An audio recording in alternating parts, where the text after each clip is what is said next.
Good Wednesday morning, everybody. The Iceman here on the Iceman's Return YouTube channel. Let's talk a little bit about AEW. We have Beach Break tonight. We have the Lights Out match with Adam Cole and Orange Cassidy. I think there's really nobody's gonna think that Cassidy wins this match. Adam Cole being undefeated in his run since he's joined AEW, and I obviously think it continues tonight. Cody Rhodes, TNT champion, Sammy Guevara, interim TNT champion, ladder match. I see just Cody just coming out on top. I mean, I don't see any other way around it. And, to me, that's just the way it's going to be. Now, there's reports that AEW is really trying to start pushing the women's division, which was managed pretty much by Kenny Omega. You know, it, it's what they're trying to do is they want, I think, to make it as big as the WWE because nobody has a bigger women's division than WWE as far as making superstars. I mean, let's face it, Becky Lynch claims she's the best ever women's champ. That could be disputed. We also have Sasha Banks, Charlotte Flair. We have Bayley. We had Paige in the past. We had AJ Lee. But Becky Lynch is right now probably bigger than most men's superstars other than Roman Reigns and Seth Rollins.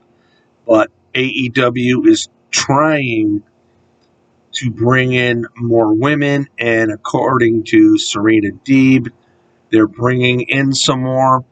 It'll likely be the likes of like Toni Storm, and I'm not sure who else it could be, but in any event, they want to improve the women's side of it all, and that's fine. But the problem with AEW is they sign so many people.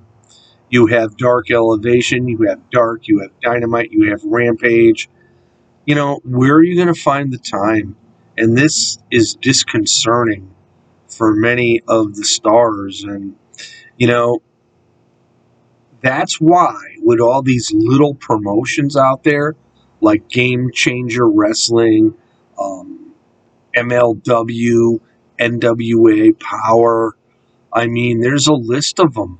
A lot of these guys, this is how it is.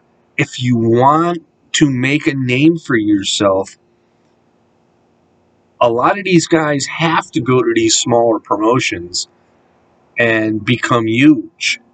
And then the bigger promotions will bring you up and you're well known amongst everybody in the world of professional wrestling. I remember when Drew McIntyre first came up with the WWE, Vince was very high on him, and it just sort of didn't work, and he hung around and hung around, and then he went to Impact Wrestling and renamed himself as Drew Galloway, became a major superstar, and eventually he's back with Vince as Drew McIntyre, and look what he's done. It took him a little bit, but look what he's done. He was a champion. Same thing with Bobby Lashley. Bobby Lashley was always big in the WWE when he first arrived. He got a lot of heat for hurting John Cena, and then Bobby Lashley left, ended up showing up in Impact Wrestling, became the Destroyer. Bobby Lashley became huge, and again, he didn't have much left to do in Impact Wrestling, and neither did Drew Galloway. So they went back to the WWE, and look where they're at now. Both Lashley and McIntyre are big stars in the WWE. So, it goes to show you, you can do it. But, I think you need, if you want to sign with, like, say WWE or AEW, and you're going to go nowhere, and you're not going to have a lot of exposure, go to these smaller promotions, build yourself up, make yourself big, and then that's when they get interested in you. So, it's sort of funny um, reading articles, Tony Khan wanting to make the women's division much bigger, and I get it. Again, they want to be like the WWE. They do have like Sheeta, Deeb, Thunder Rosa, uh, Ruby Soho, Ty Conte, Anna Jay. There's all potential there, but you need to work on building them up. So we'll have to just wait and see what develops there. Let's turn over quickly to the WWE and the Royal Rumble. Mickie James from Impact Wrestling, the Impact Knockouts champion. She'll be there. The Inspiration turned down the invitation, said it was too soon after they're leaving the WWE. And we all know that the WWE is only asked people that used to work for them. And it makes me wonder, is this really an opening of the forbidden door by the WWE?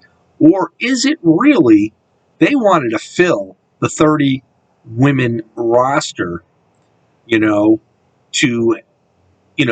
compete in the Royal Rumble?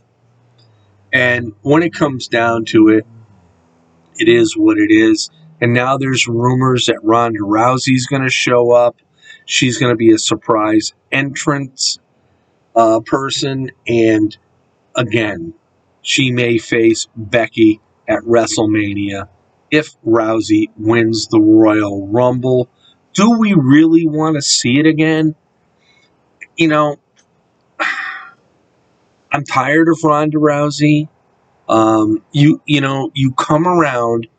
You're even worse than Brock Lesnar was, where you only show up maybe once every couple years. At least Brock shows up almost every year. And then all of a sudden, you win, and you get to face the WWE Women's Champ. I don't like it. I like to see somebody younger and deserving. I was hoping possibly that maybe Bianca Belair would win the Rumble, or maybe if Asuka returned, which I'm not sure, I don't think she probably will, could face Becky Lynch, or even on a slim chance of Bayley showing back up. That would be a huge return for the WWE. But again, one has to wonder. And if you've noticed, there's been rumors. I mean, I watch a lot of videos. Sean's View says CM Punk's going to show up. Jon Moxley might show up for the Men's Royal Rumble. It ain't happening. Trust me, it's not happening. And, they're both former WWE people, but no way Tony Khan's letting both those guys go to the Royal Rumble. And if you think about this very quickly, you know darn well anybody from another promotion that shows up, they have no chance in hell of winning. So, there you have it. My thoughts today on this Wednesday, the 26th of January. Iceman on the Iceman's Return YouTube channel. Peace out, everybody. Have yourself a great day.